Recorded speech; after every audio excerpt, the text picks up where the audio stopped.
As Nigeria continues to get a nod on its progress talking about the Fitch ratings as well as JP Morgan just today, the federal government says it will in May inaugurate a de-risking fund to improve access to affordable financing for micro, small and medium enterprises in the country. The special advisor to the president on job creation and MSMEs, Temitola Adekunle Johnson, made the revelation while celebrating women in business in Abuja.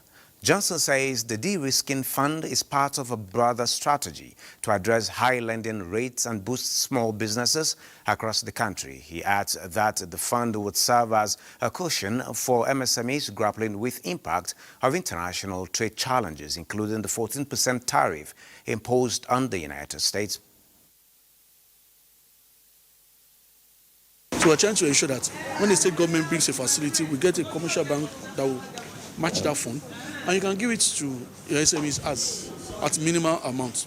14% tariff is not an issue. But how many women do we have in Nigeria today that are able to export their goods without any issues, without any barriers? One of the alternatives that we have, among others, is that we are looking at European Union for them, and also we are looking at Asia for them, and also we are working, like I did say earlier, on the guided trade initiative under the African Continental Free Trade Area, where they are making a lot of impacts. So we have seen other new markets, and those markets are promising. Now, still talking small businesses and efforts at growing them, players in the micro, small and medium enterprises across the country have been urged to take advantage of the various federal government intervention programs to improve the ease of doing business in the country. Lukman Hassan reports that this was at a stakeholders meeting in Ibadan to assess the level of disbursement of the Presidential MSMEs Fund across the country. 70% of beneficiaries are women and youth.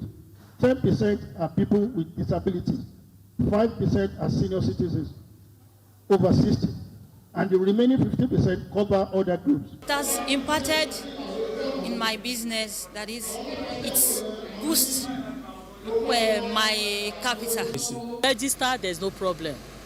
To come and check our businesses, there's no problem. But when it comes to the collaterals, we normally have problems with it.